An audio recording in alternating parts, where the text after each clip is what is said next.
Et bonjour à tous et bienvenue sur Chasseur de cibles pour un premier tuto sur le lancer de couteau.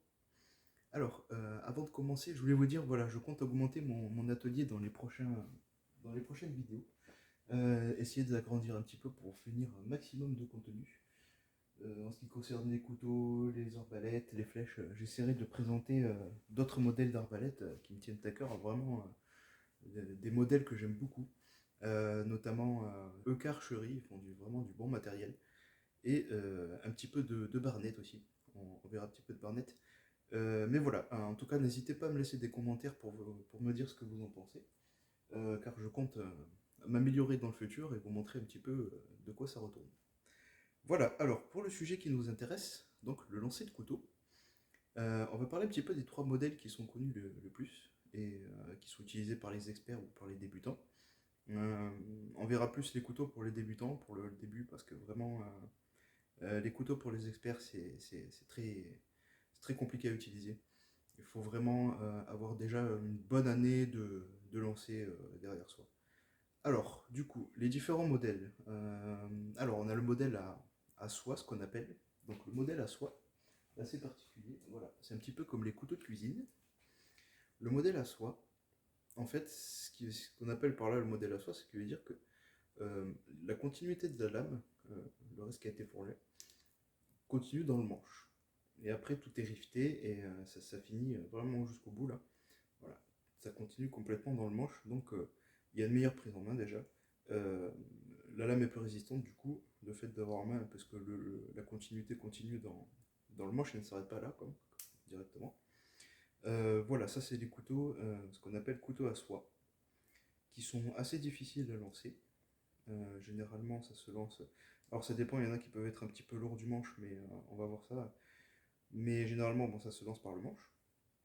Et il y a une certaine technique, c'est assez compliqué à lancer, donc c'est pas vraiment pour les débutants. Voilà, il faut être assez expert pour ce modèle-là.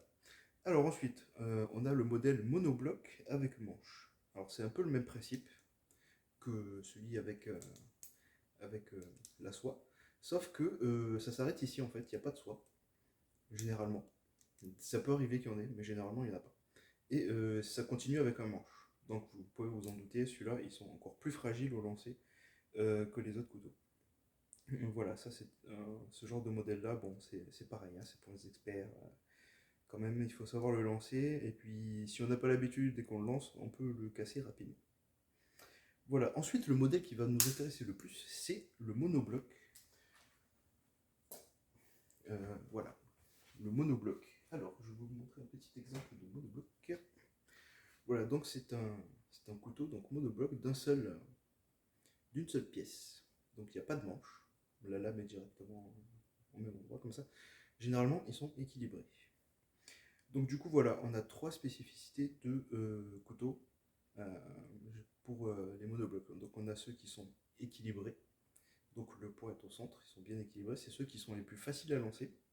On peut les lancer par la lame et on peut les lancer par le manche. Ensuite, on a les couteaux qui sont lourds de lame. Alors ceux-là, ils sont un peu plus compliqués à lancer, hein, qui demandent un petit peu plus de technique quand même, mais pas énormément plus.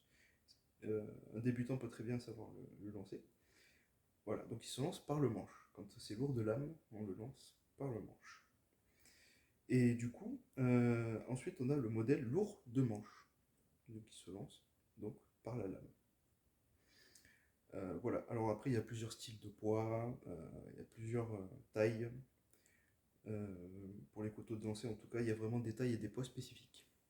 Il faut vraiment ne pas se tromper quand on va sur les sites, mais ça on verra plus en détail dans d'autres tutos. Voilà, alors déjà voilà ce que je peux dire pour le monobloc. Je vais vous en montrer un autre type. Donc il y a plusieurs tailles, hein. Il y a plusieurs longueurs, plusieurs poids. Voilà, ça c'est du 150 grammes. C'est du 22 de longueur. Voilà. Pareil, c'est monobloc, donc c'est fait dans une seule pièce. Et en monobloc, il y a plusieurs styles. Il y a les monoblocs qui sont forgés, qui sont en acier généralement. Il y a un très bon youtubeur pour ça qui s'appelle Lanceur de Lame qui fait vraiment vraiment des bons tutos et qui explique aussi très très bien le lancer de couteau et il en fabrique lui-même. C'est vraiment impressionnant. J'en ai déjà commandé.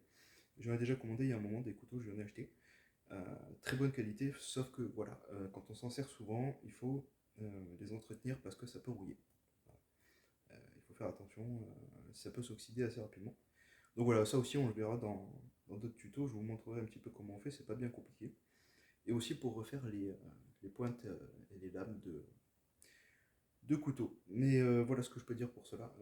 Exactement pareil, hein, donc ils sont équilibrés ceux-là. Les couteaux que j'ai achetés, la plupart sont équilibrés, c'est les plus faciles à lancer, hein. On verra aussi la technique pour les lancer. On verra un petit peu comment ça se passe tout ça. Mais voilà. Donc ça c'est le monobloc. Voilà, ça c'est le style de couteau. Ensuite je vous montre un petit peu vite fait un des couteaux que j'ai acheté à lanceur de lame là, style tantôt. Voilà. Euh, qui est pareil, hein, assez équilibré quand même, hein, facile à lancer quand on est débutant, hein. Il faut juste que j'ai remarqué qu'il faut le prendre un petit peu plus vers le haut, mais on peut le lancer en conventionnel, il n'y a pas de problème. Donc en rotation, hein, lancer conventionnel en rotation, c'est lancer le couteau par le manche, généralement par la lame, hein, pour qu'il fasse une rotation complète et qu'il se plante dans la cible le plus droit possible, généralement. Même si c'est comme ça ou comme ça, c'est bon, hein, ça passe, c'est considéré comme un point, ça passe. Voilà, tout ce que je peux dire pour les couteaux pour cette partie. Alors, je ferai du coup d'autres tutos un petit peu plus détaillés pour les distances, les poids des couteaux, où c'est qu'on peut trouver les meilleures marques, la résistance des métaux, tout ça. Mais en tout cas, je pense que ce sera tout pour ce tuto. Et merci à tous, et à la prochaine!